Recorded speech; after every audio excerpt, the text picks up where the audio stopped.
नमस्कार दोस्तों, मैं नालंदा एकेडमी से महेंद्र शुक्ला और आज जो टॉपिक लेकर आए हैं यह है आपका जैन धर्म के सिद्धांत, संगीति और स्थान। तो दोस्तों हमारे साथ में अंत तक बने रहिए।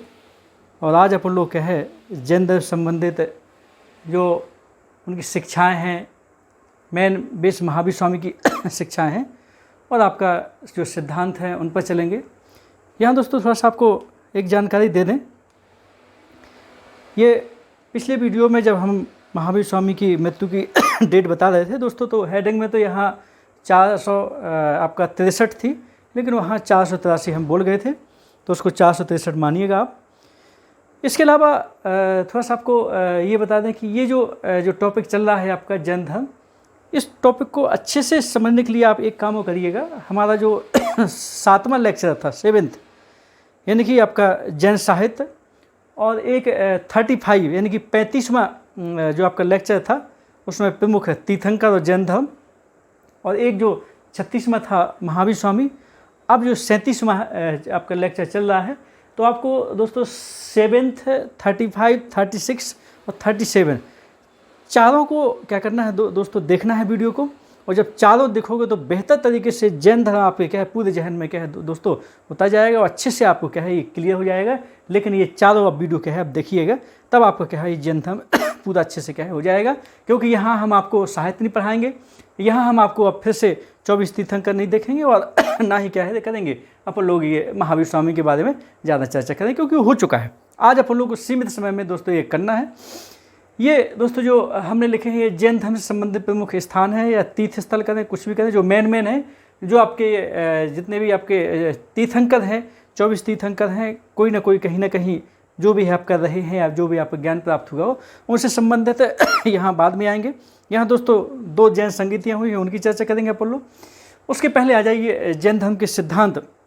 तो जैन धर्म के जो सिद्धांत है दोस्तों, जब सब जानते हो आप लोग, ये जो जैन साहित्य के अनुसार ही जैन धर्म का क्या है दोस्तों सिद्धांत है।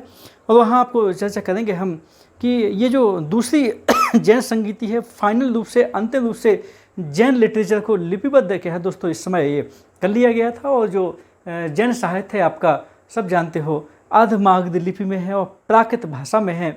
हालांकि बाद में फिर ये आपका संस्कृत भाषा में भी है, और पाली, प्राकृत और संस्कृत में आपके इनके जो पुराण हैं यानी कि जो चरित्र हैं वो भी हैं। तो यहाँ आ जाइए जैन धर्म के सिद्धांत और शिक्षाएं क्या हैं, तो इनको थोड़ा सा क्या है अपन को हल्का सा देखना है। तो सबसे पहले दोस्तों ये पंच महाव्रत,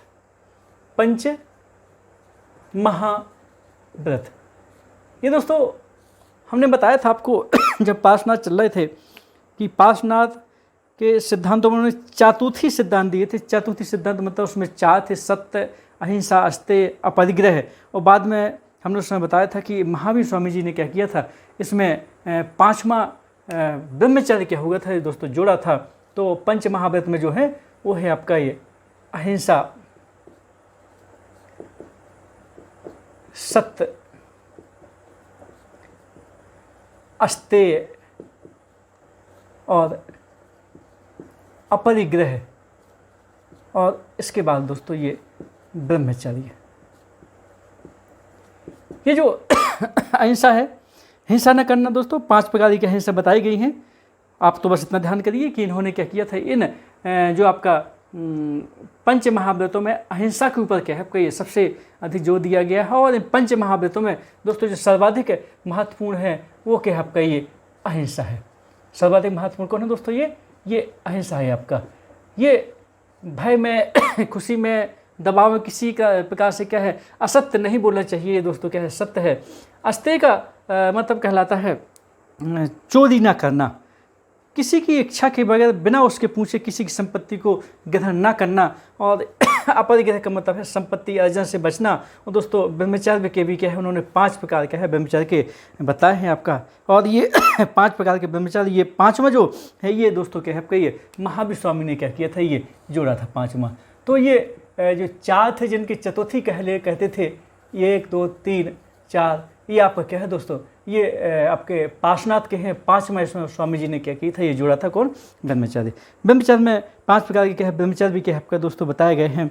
किसी के स्त्री के बारे में ना सोचना, स्त्री से बात न करना, स्त्री को देखना नहीं, उस घर में नहीं जाना जहाँ स्त्री अकेली रहती हो, अल्प शुद्ध भोजन ग्रहण करना। इस प्रकार से 5 क्या है इन्होंने ब्रह्मचर्य क्या है आपके ये बताए हैं। इसके बाद पंच महाव्रत के बाद दोस्तों ये पंच अणुव्रत है। अणुव्रत, अणु का मतलब थोड़ा सा छोटे। पंच महाव्रतों में थोड़ा सा सरलीकरण करके उनको थोड़ा सा सॉफ्ट बनाकर थोड़ा सा छूट दे करके गृहस्थों के लिए क्या है दोस्तों उन्होंने अणुव्रत दिए, ये गृहस्थों के लिए। और ये आपका संतों के लिए, जैन साधु संत भिक्षुओं के लिए क्या है आपका ये पंच महाव्रत है आपका ये है। चलिए दोस्तों ये हो गया पंच अणुव्रत, इन्हीं को थोड़ा थोड़ा कहा है आपके, इनको सरलीकरण करके यही क्या है आपका ये दिया गया। फिर दोस्तों इसके बाद त्रिरत्न। त्रिरत्न इसमें सम्यक श्रद्धा या दर्शन, सम्यक ज्ञान, सम्यक आचरण। सीधे सीधे ये है कि सत्य में विश्वास करना, इसका अर्थ क्या है, सत्य में विश्वास करना, शंका विहीन वास्तविक ज्ञान और राग देश से ऊपर के उठ करके क्या करना, आचरण करना। ध्यान करें, सत्य मतलब सत्य में विश्वास करना और शंका विहीन वास्तविक ज्ञान और राग देश से ऊपर उठ करके क्या है आपका ये आचरण करना। ज्ञान के भी दोस्तों क्या है उन्होंने 5 प्रकार आपके बताए हैं, जैसे मति, श्रुति, अवधि, मन, प्रायः और कैवल्य। और इसमें ज्ञान में जो 5वां प्रकार है ये दोस्तों क्या है सर्वोच्च है। मति, श्रुति, मन प्रायः, अवधि और कैवल्य, ये 5 प्रकार के ज्ञान है। और जो सर्वोच्च ज्ञान बताया दोस्तों वो उन्होंने बताया क्या है आपका ये कैवल्य बताया है। अब इसके बाद ये ज्ञान के जो हमने 5 प्रकार बताए थे उनमें जो 5वां है वो कैवल्य है। अब यहाँ कैवल्य,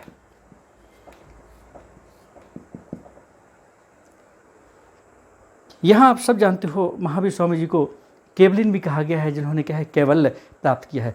कैवल्य तो ज्ञान कहलाता है, ये सर्वोच्च ज्ञान कहलाता है, ज्ञान प्राप्त की दशा कहलाती है कैवल्य। हमने आपको बताया था कि ये महावीर स्वामी जी को क्या हुआ था आपका ये राजगृह में, ये लिखा है हमने बताया आपको, राजगृह में जम्बी ग्राम के पास क्या है इन्हें दोस्तों क्या है ज्ञान प्राप्त हुआ था, किसको, स्वामी जी को। और इन्होंने विपलाचल पहाड़ी जो राजगृह के पास है पहला उपदेश दिया था, कहाँ, ये राजगृह। ये दोस्तों ये जैन धर्म से संबंधित क्या है प्रमुख ये स्थान वगैरह क्या हमने आपको ये दिए हैं। इसके बाद है आपका ये समर।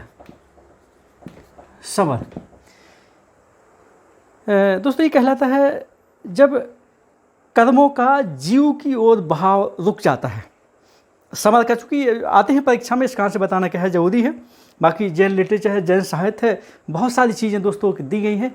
जो जैन शिक्षाएं और जैन सिद्धांत है उसका 0.1% भी क्या है दोस्तों अपन नहीं जानते, उसी में आपका क्या है परीक्षा में क्वेश्चन आ जाता है। बहुत बड़ा साहित्य है। तो समर का मतलब कहलाता है जब कर्मों का जीव की ओर बहाव रुक जाता है, उसे समर क्या है आपका ये कहते हैं। एक शब्द आता है दोस्तों निर्जरा। जब निर्जरा का अर्थ होता है पूर्व में किए गए कर्म फल जब समाप्त होने लगते हैं। ध्यान सुनिएगा, पूर्व में किए गए ये कर्म फल जब समाप्त होने लगते दोस्तों उसे क्या कहते हैं, उसे निर्जरा क्या है आपका ये कहते हैं। तो देखिए सिद्धांतों में पंच महाव्रत है, पंच अणुव्रत है, त्रिरत्न है, आपका कैवल्य है, ये समर है, फिर क्या है ये निर्जरा है। इसके बाद और भी अपन देख रहे हैं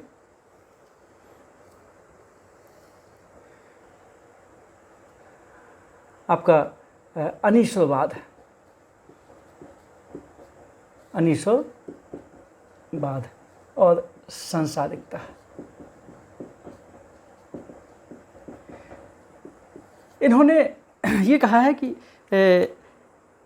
ईश्वर नहीं है, कोई भी वस्तु ईश्वर ने नहीं बनाई है। ध्यान करिए, ये अनीश्वरवाद में विश्वास करते थे, कोई भी वस्तु ईश्वर ने नहीं बनाई है। बोले संसार का निर्माण तो जीव और आजीव से क्या है दोस्तों ये हुआ है, जिसमें जीव है जिसमें जीव आपका ये नहीं है। तो संसार का निर्माण किससे हुआ है, जीव वाला आपका क्या है ये आजीव से क्या है दोस्तों ये हुआ है। ये इन्होंने क्या है इस प्रकार से कहा है। फिर ये इसके अलावा है आपका ये काया क्लेश।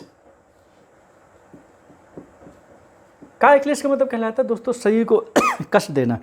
ये शरीर को जितना तपाओगे, जितना क्या करोगे दोस्तों, कष्ट दोगे, इस शरीर से क्या है जितना काम लेंगे अपन लोग, और सत में इसको क्या करेंगे, जितना लगाएंगे उतना ही क्या है दोस्तों अपना क्या है ये थोड़ा सा निखार आएगा। ये आपका क्या है काया क्लेश से थोड़ा सा ये कष्ट देना आपका ये यहाँ। इसके बाद आता है आपका ये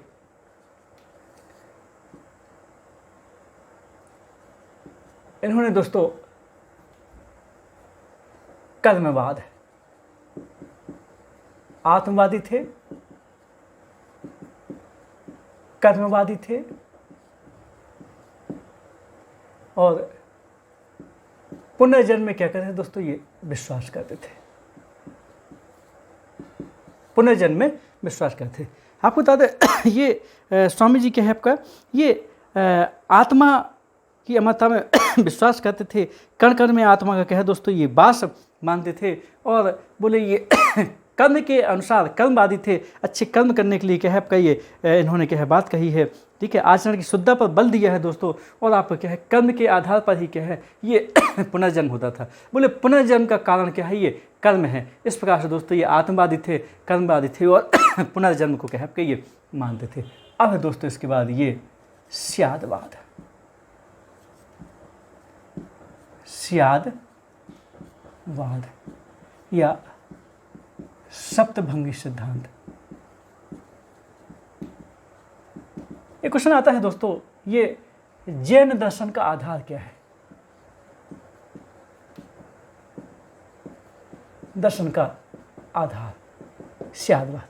ये चूंकि 7 सिद्धांत है, आपको थोड़ा बता दें किसी भी वस्तु के विषय में क्या हुए हैं, इन्होंने निश्चय ही क्या है कोई आपका निष्कर्ष नहीं निकाला है, और किसी वस्तु की ज़्यादा क्या है आपका उसमें बात न पढ़ के उसमें क्या है शायद लगाया है कि शायद है, शायद नहीं है और नहीं हो सकता, नहीं है हो भी सकता है नहीं है हो भी सकता है। इस प्रकार से दोस्तों क्या है ये आप उन्होंने क्या बताए हैं, ये सप्तभंगी सिद्धांत या स्यादवाद, या इसको अनेकांतवाद भी कहते हैं। अनेकांतवाद मतलब इसके क्या है बहुत सारे क्या है कई ये विचार हैं। चलिए दोस्तों ये तो हो गया।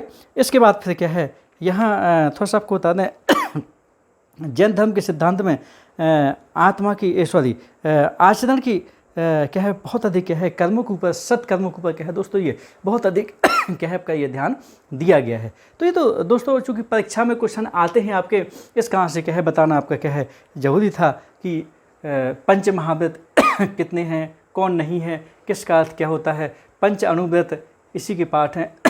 त्रिरत्न ये आपके कौन त्रिरत्न, हालांकि जैन धर्म में भी त्रिरत्न होते, बुद्धम धम्मम संघम बौद्ध धर्म में भी त्रिरत्न होते, बुद्धम शरणम गच्छामि, धम्मम शरणं गच्छामि, संघम शरणं गच्छामि, उनकी चर्चा करेंगे बाद में। लेकिन यहाँ त्रिरत्न सम्यक ज्ञान, सम्यक दर्शन, सम्यक आचरण, इस प्रकार से कैवल्य क्या है, समझ क्या है, निजरा क्या है, ये आपको दोस्तों क्या थोड़ा सा ये देखने पड़ेंगे। इसके बाद है आपका ये संलेखना, संलेखना या संथारा, संथारा। जैन धर्म दोस्तों आपको बता दें उपवास पद्धति द्वारा शरीर को त्यागना है। उपवास पद्धति द्वारा शरीर को त्यागना संलेखना या संथारा कहलाती है। आप लोग अच्छे से जानते हो, अपने यहाँ जो मौर्य वंश के जो शासक हुए हैं, संस्थापक हुए हैं चंद्रगुप्त मौर्य, चंद्रगुप्त मौर्य ने दोस्तों क्या किया था, इसी विधि द्वारा क्या है आपका ये दक्षिण में जाके श्रवणबेलगोला में कर्नाटक में क्या है संलेखना विधि द्वारा क्या है अपने प्राण ये त्यागे थे। बहुत सारे संत वगैरह हैं इस विधि द्वारा क्या है आपके ये प्राण दोस्तों क्या करते हैं ये त्यागते हैं। इसे उपवास विधि को के द्वारा किया जाता है। यहाँ आपको बता दें 2015 में राजस्थान हाई कोर्ट ने क्या किया था, इसको आत्महत्या घोषित किया था। बाद में शांतिपूर्वक धर्म प्रदर्शन हुए, एक धर्म के ऊपर क्या है एक कोर्ट का हस्तक्षेप था, बाद में क्या हो गया था, उन्होंने अपने इस आपका जो निर्णय था उसको पलटा भी था। तो ये संथारा संलेखना दोस्तों क्या है आज भी क्या है आपका ये चल रही है। तो इस प्रकार से क्या है ये आपका जैन धर्म के प्रमुख सिद्धांत शिक्षाएं। यहाँ आपको बता दें देन भी आता है, तो ये जो स्यादवाद है, ये अहिंसा है, सत्य है, ये अपरिग्रह है, ये दोस्तों जैन धर्म ने पहले भी थे, ऐसा नहीं कि उस समय नहीं थे, पहले भी थे, लेकिन नए रूप में नए सिस्टम में आपको क्या है, ये मानव जाति कल्याण के लिए किया, आपका नए सिस्टम में ये लाए। ये जियो और जीने दो का सिद्धांत सो आपका क्या है, महावीर स्वामी का है दोस्तों, ये देन है। अहिंसा परमो धर्म, ये भी दोस्तों क्या है, महावीर स्वामी का कथन है, उनकी देन है आपका। तो जैन धर्म ने क्या है आपका ये अपने यहाँ विश्व शांति, शांति अहिंसा आदि में क्या है बहुत अधिक क्या है आपका ये योगदान दिया है। ये भारत की क्या है देन है। ये दोस्तों ये आपके क्या है भारत की सनातन संस्कृति की देन भी है। और यहाँ आपको थोड़ा सा बता दें, ये जैन धर्म अपने यहाँ शांति अहिंसा आदि में क्या है आपका ये बहुत बड़ा योगदान है इनका। और यहाँ ये भी आपका इतिहास बताता है कि जिस शासक ने जैन धर्म अपना लिया दोस्तों, उस शासक ने क्या है अधिकांशतः क्या है ये युद्ध वगैरह क्या है आपका ये किए, बंद किए। और यहाँ आपको बता दें एक राष्ट्रकूट शासक हुआ अमोघवर्ष, उसने भी जैन धर्म अपनाया था और वहाँ त्रिकोणी संघर्ष क्या हुआ था दोस्तों, समाप्त हुआ था। बाद में चर्चा करते हैं लोग। फिलहाल यहाँ जाइए आपके जैन संगीतियाँ दोस्तों।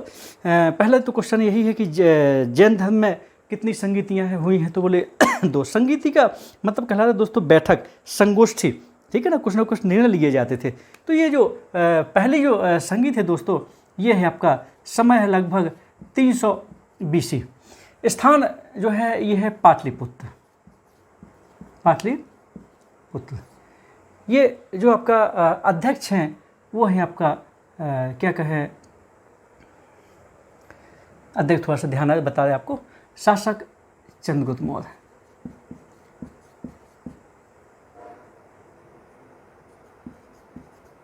और निर्णय आपको बता दें, निर्णय यहाँ पे क्या है, सॉरी अध्यक्ष स्थूलभद्र, स्थूलभद्र। निर्णय जो है यहाँ हुआ था उसकी चर्चा करेंगे। निर्णय में जो मेन आपका यहाँ है, सबसे पहले तो आपको बता दें यहाँ 11 अंग लिखे गए थे। अंग दोस्तों 12 होते हैं, इसमें 11 लिखे गए थे, अभी चर्चा करेंगे। और जैन धर्म 2 भागों में बट गया था, एक था दोस्तों श्वेतांबर, एक था दिगंबर। अभी चर्चा कर रहे हैं इसकी श्वेतांबर और दिगंबर की। तो ये आपका प्रथम जैन संगीति 300 BC के आसपास पाटलिपुत्र में। स्थूलभद्र इसके दोस्तों अध्यक्ष थे, शासक चंद्रगुप्त मौर्य थे। निर्णय आपके 12 अंग लिखे गए थे। और इसके अलावा क्या है आपका ये श्वेतांबर और दिगंबर क्या है, इसके 2 भाग आपके क्या है ये हो गए थे। अभी चर्चा करते हैं कैसे हो गए थे। द्वितीय संगीति है दोस्तों, ये है आपका समय है लगभग 512 ईस्वी का है। स्थान है आपका क्या कहें बल्लभी, बल्लभी आपका गुजरात में है। शासक में मैत्रक शासक था, उसका नाम था दोस्तों श्रवसेन। शासक कौन था? मैत्रक वंश का शासक था श्रवसेन। और जो अध्यक्ष थे दोस्तों, वो अध्यक्ष थे देवादि क्षमा सिमन, देवादि क्षमा सिमन। ध्यान कीजिएगा, सिमन माँ और रा है, ठीक है ना। तो ये क्या थे आपके ये यहाँ निर्णय क्या है? निर्णय ये दोस्तों कि ये जो जैन धर्म का ग्रंथ है, ये अंतिम रूप से क्या हो गए थे दोस्तों, ये लिपिबद्ध हो गए थे। लिपिबद्ध 12 अंगों को छोड़ करके, 12 में 11 दोस्तों पहली संगीत में लिख चुके थे, ये स्पष्ट मिलता है। अंतिम रूप से जैन ग्रंथ हैं वो आपके क्या है ये इस समय क्या हो गए थे आपके ये साहित्य जो लिटरेचर है, ये अंतिम रूप से क्या है दोस्तों ये लिखा गया था किसमें? दूसरी बौद्ध संगीति में, ठीक है, सॉरी दूसरी जैन संगीति में। तो यहाँ आप थोड़ा सा बताते हैं कि जैन धर्म 2 भागों में क्या है, कैसे बटा। देखिए दोस्तों यहाँ बता दें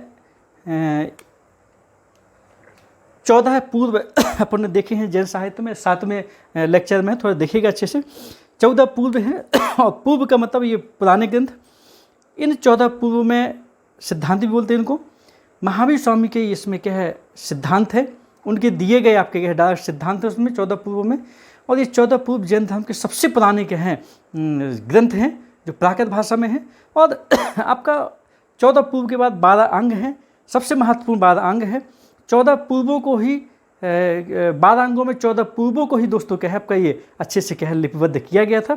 तो यहाँ सबसे पहले तो ये है कि जो 14 पूर्व थे, इन 14 पूर्वों को आपको बता दें ये अंतिम रूप से जो जानने वाले थे वो दोस्तों 2 लोग थे। एक थे संभूति विजय, ध्यान सुनिएगा, संभूति विजय, और एक थे दोस्तों ये भद्रबाहु। कौन थे? भद्रबाहु। संभूति विजय और भद्रबाहु दो ही संत थे जो महावीर स्वामी द्वारा दिए गए 14 पूर्व का क्या है ज्ञान रखते थे। और आपको बता दें इन 14 पूर्वों का ज्ञान भद्रबाहु ने स्थूल भद्र को नहीं दिया था। आपको थोड़ा सा बता दें जो स्थूल भद्र थे, ये स्थूल भद्र महापद्मनंद के अमात्य थे सकटाल। महापद्मनंद के वहाँ अमात्य बताया दोस्तों सकटाल। सकटाल के क्या थे? पुत्र थे दोस्तों ये स्थूल भद्र। सकटाल के बाद स्थूल भद्र को पेशकश की थी किसने? महापद्मनंद ने कि आप क्या बन जाइए, अमात्य बन जाइए। तो चूंकि इनमें संत गुण थे, इस कहाँ से ये अमात्य आपके नहीं बने थे। चलिए 14 पूर्वों के जो जानकार थे, दो ही व्यक्ति क्या है दोस्तों ये थे, भद्रबाहु और संभूति विजय। यहाँ संभूति विजय की क्या हो गई दोस्तों, ये मृत्यु हो गई थी। अब सब और आपको बता दें ये संभूति विजय और भद्रबाहु इस समय 4वीं सदी बीसी में जैन संघ के समानांतर दो क्या थे आपके अध्यक्ष थे। मतलब अध्यक्ष पद पर दो ही व्यक्ति क्या है आपके ये विराजमान थे। चलिए संभूति विजय की देहावसान के बाद भद्रबाहु जैन संघ की क्या हो गए आपकी ये निर्विवाद रूप से क्या हो गए आपकी ये नेतृत्व संभाला इन्होंने। और इसके बाद दोस्तों आपको बता दें लगभग ऐसा बताया जाता है कि 310 बीसी के आसपास यहाँ पर आपका उत्तर भारत में पाटलिपुत्र मगध में 12 वर्षों का अकाल पड़ा था। और यहाँ बता दें इस अकाल की भविष्यवाणी भद्रबाहु ने क्या है पहले ही कर दी थी। तो इस अकाल की भविष्यवाणी कर दी थी और फिर बाद में ऐसा बताते हैं कि भद्रबाहु के आगे हो गए थे अपने लगभग 12,000 शिष्यों के साथ कहाँ कर्नाटक चले गए थे, दक्षिण भारत क्या है चले गए दोस्तों, ये है कर्नाटक आपका ये, ठीक है ना। चलिए सिमरबेलगोला क्या है दोस्तों, ये चले गए थे कौन? भद्रबाहु। और अकाल समाप्त होने के बाद जैसे ही आए तो फिर जो उस समय जब ये दक्षिण भारत गए थे भद्रबाहु, तो जैन संघ का नेतृत्व क्या है उत्तर भारत में स्थूल भद्र को क्या है सौंप गए थे। और जैसे आपके भद्रबाहु दक्षिण से उत्तर आए तभी आने के पहले ही दोस्तों स्थूल भद्र ने 300 बीसी में क्या हो गया था एक समिति बुलाई, आपका बैठक का आयोजन किया और बैठक के आयोजन में 10 अंगों को लिखा। और दोस्तों फिर क्या है इस संगीति को भद्रबाहु ने क्या है आपका नहीं माना और आपका क्या है ये संगीति श्वेतांबर की संगीति क्या है दोस्तों ये कहलाती है। और यहाँ आपका जैन धर्म दो भागों में बढ़ गया था, दिगंबर और श्वेतांबर। यहाँ दोस्तों आपको थोड़ा सा बता दें ये जो स्थूल भद्र है इन्होंने क्या किया था आपका जैन संतों को आपका श्वेत लंगोटी या श्वेत कपड़े पहनने की क्या है इजाज़त दी थी। ये विकल्प था, नग्न रहना एक विकल्प दिया था उन्होंने। और जो दिगंबर, दिग मतलब आकाश, आकाश जिनका अंबर हो, ये आपका समुदाय किसका था? आपका ये भद्रबाहु का था, ठीक है ना। तो इस प्रकार से पहली संगीत में क्या है आपका दिगंबर श्वेतांबर दो क्या हो गए थे दोस्तों आपका ये जैन धर्म के रूप में क्या हो गया था, ये दो संप्रदाय हो गए थे, ये बट गया था। तो इस प्रकार से क्या है ये ऐसा बंटवारा आपका ये हुआ था। चलिए दोस्तों ये तो आपका ठीक है, ये हो गया। अब इसके बाद फिर क्या है आप लोग थोड़ा सा आते हैं ये जो स्थान है, ये स्थान क्या है आपका ये क्यों हमने क्या है लिखे हैं। तो देखिए इन पे थोड़ा सा चर्चा हो जाए, हालांकि अपन ये कर चुके हैं। यहाँ ही दोस्तों सबसे पहले देखते हैं अपन लोग अयोध्या। ये अयोध्या में 5 तीर्थंकरों का क्या हुआ था दोस्तों जन्म हुआ था। ये जैन धर्म के प्रमुख आपकी क्या है ये स्थान है, आपके पवित्र स्थान आपकी ये जैन धर्म संबंधित हैं आपकी ये। तो अयोध्या में 5 तीर्थंकरों का जन्म हुआ था, आदिनाथ, अजितनाथ, संभवनाथ, अभिनंदन और सुमितनाथ। ये पहले, दूसरे, तीसरे, चौथे, पाँचवें इनका क्या हुआ था दोस्तों, इन सब का क्या हुआ था आपका ये जन्म हुआ था। आप सब जानते हो ये सम्मेद पर्वत जो आपका पारसनाथ की पहाड़ी यानी कि झारखंड में है, गिरिडीह जिले में है, वहाँ 20 तीर्थंकरों को क्या हुआ था दोस्तों ये निर्माण प्राप्त हुआ था। कहाँ? ये मतलब अंतिम समय को जाए थे किसने? 20 तीर्थंकरों। कहाँ? सम्मेद पर्वत जो आपके क्या है दोस्तों झारखंड में है। चलिए यहाँ 4 को ज्ञान प्राप्त दूसरी जगह हुआ था, जैसे कि मान लीजिए आदिनाथ है, उनको कैलाश पर्वत पर ज्ञान प्राप्त हुआ था। यहाँ दोस्तों ये कैलाश पर्वत है, कैलाश पर्वत भी जैन धर्म का पवित्र स्थान है। यहाँ आदिनाथ ने क्या है आपका अंतिम दिन गुजारे थे, अंतिम समय रहा कैलाश पर्वत, ठीक है ना। तो ये और जो चंपा में वसु पूजन की 12वीं जो बाद में थे आपके ये चंपा, ये 12वें नंबर के थे आपके वसु पूजन, वहाँ चंपा में क्या है दोस्तों उनका अंतिम समय हुआ था, मतलब मोक्ष प्राप्त हुआ था। इसके बाद फिर क्या है आपका गिरनार। गिरनार है दोस्तों कहाँ? ये आपका राजस्थान में है। ये 22 में यानी कि अरिष्टनेमी को क्या है गिरनार में क्या है ज्ञान प्राप्त हुआ, सॉरी आपका अंतिम समय हुआ था, निर्माण हुआ था, मतलब मृत्यु हुई थी उनकी। जानते हो आप लोग ये माउंट आबू, मंदिर हैं सफ़ेद संगमरमर के, बढ़िया के आपके ये तराशे गए मंदिर हैं। दिलवाड़ा के जैन मंदिर है आपके माउंट आबू में, राजस्थान में दोस्तों। और सब जानते हो भीम प्रथम के जो आपके सामंत थे विमल शाह ने क्या किया था आपको दोस्तों, तेजपाल वास्तुपाल के माध्यम से क्या है ये बनवाए थे, ठीक है ना। तो ये दिलवाड़ा के जैन मंदिर, आदिनाथ वगैरह की मूर्तियाँ भी हैं। केसरिया नाथ मेवाड़ में दोस्तों स्थान है। ये यहाँ आपको बता दें जो आदिनाथ है ऋषभदेव है, ऋषभदेव को केसरिया नाथ भी कहते हैं। और यहाँ इनकी मूर्ति है, इनको केसर वगैरह कह के चढ़ाया जाता था। ये मेवाड़ में है, आपका राजस्थान में है। फिर इसके बाद पाटन अहमदाबाद में दोस्तों बहुत अधिक सर्वाधिक 200 मंदिर आपके हैं। और आपके क्या है ये अहमदाबाद में क्या है आपका ये 100 मंदिर के है आपका यहाँ पर, कहाँ पे जैन मंदिर है आपके। शिवन बेलगोला आपका ये क्या है कर्नाटक में है। और जानते हो आप लोग ये बाहुबली की प्रतिमा है, ये क्या है यहाँ ये बाहुबली की प्रतिमा है। आपको जब सब जानते हो 12 साल में क्या है महामस्ताभिषेक दोस्तों क्या है होता है। यहाँ कुंडलवन अपन देख चुके, ये महावीर स्वामी का क्या है दोस्तों ये जन्म है। कुंडलवन आप सब जानते हो ये बिहार वैशाली मुजफ्फरपुर आपके, ठीक है ना। ये महावीर स्वामी का क्या हुआ था दोस्तों ये जन्म हुआ था। राजगृह में दोस्तों, राजगृह यहाँ है आपका, ये बिहार में है, ठीक है ना। ये यहाँ जम्बी ग्राम, यहाँ स्वामी जी को क्या हुआ था ज्ञान प्राप्त हुआ था। राजगृह में विपुचल चल पहाड़ी है, यहाँ क्या हुआ था ये प्रथम उपदेश क्या है दोस्तों इन्होंने आपको क्या है विपुलाचल पहाड़ी में दिया था। जानते हो राजगढ़ 5 पहाड़ियों क्या है दोस्तों नगर है। इस प्रकार से दोस्तों ये क्या है हमने प्रमुख क्या है आपका ये स्थान बताने की कोशिश की है, कौन से स्थान क्यों जैन धर्म में क्या है दोस्तों ये फेमस है। और भी बहुत सारे स्थान हैं, लेकिन मेन आपका क्या है इनसे तीर्थंकरों से जुड़े क्या है आपका ये स्थान है। तो दोस्तों ये आपका आशा ही नहीं पूरा विश्वास है कि आपका क्या है जैन धर्म के जो सिद्धांत हैं और जो संगीतियाँ हैं और ये आपको क्या है ये क्लियर हो गई होंगी। ये देखिए ये भी क्वेश्चन आता है कि पंच महावेद किसके हैं, आएंगे आपको तो जैन धर्म के हैं, कौन नहीं है तो महावीर स्वामी ने कौन सा जोड़ा ये भी आपको करना है। अणुव्रत किसके लिए है, किस धर्म के हैं। त्रिरत्न में कौन नहीं आता, चौथा कोई दे देते हैं, बौद्ध धर्म का ही आ जाता है। केवल क्या है ज्ञान प्राप्ति किया सब वहाँ निर्माण आपका बौद्ध धर्म में है, ठीक है ना। यहाँ केवल है। समर जानते हो आप लोग जीव का कर्म की बाहर रुक जाना। और आपका ये आपका निर्जरा। फिर इसके बाद क्या है दोस्तों अनीश्वरवाद, सांसारिकता, अहिंसा सबसे महत्वपूर्ण है। कायाक्लेश क्या है, आत्मवादी थे, कर्मवादी थे, पुनर्जन्म, ठीक है ना। इस प्रकार से ये हो गया। स्यादवाद सप्तभंगी सिद्धांत जैन दर्शन का आधार है, ये जैन धर्म में करने है। सल्लेखना संथाना प्रथा बता दिए दोस्तों। 14 पूर्वों को जानने वाले 4वीं सदी BC के एकमात्र ये हो गया। फिर हमने आपको क्या किया है ये दोस्तों ये पूरी हमने आपको ये संगीतियाँ बताई हैं कि आपकी जो जैन संगीतियाँ क्या है ये 2 प्रकार की हैं। तो दोस्तों ये आपका क्या है जैन धर्म क्या है लगभग पूरा हो गया। एक काम करिएगा, आपका 7वीं क्लास फिर से बता देते हैं 35 क्लास, 36 क्लास और 37वीं क्लास, 4 क्लासों के दोस्तों अगर वीडियो आप देखेंगे तो गारंटी नहीं बेहतर तरीके से हम गारंटी देते हैं कि आपका जैन धर्म संबंधित आपके क्या है लगभग 90% से दोस्तों क्या है क्वेश्चन आपके क्या है तैयार हो जाएंगे। आप एक बार दिल लगा के मन लगा के पढ़िए तो इनको पूरे वीडियो देखें तो पहले, फिर जब देखेंगे फिर जब दिमाग में 4 क्लासें आपकी चलेगी तब आपको समझ में आएगा कि हाँ ये बहुत कुछ किया है पुण्य कर चुके हैं। तो चलिए दोस्तों अगली क्लास में आप लोग बौद्ध धर्म की ओर आपका रुख करेंगे। तब तक के लिए क्या है हमें इजाज़त दें। नमस्कार, जय हिंद, अपना ध्यान रखिएगा।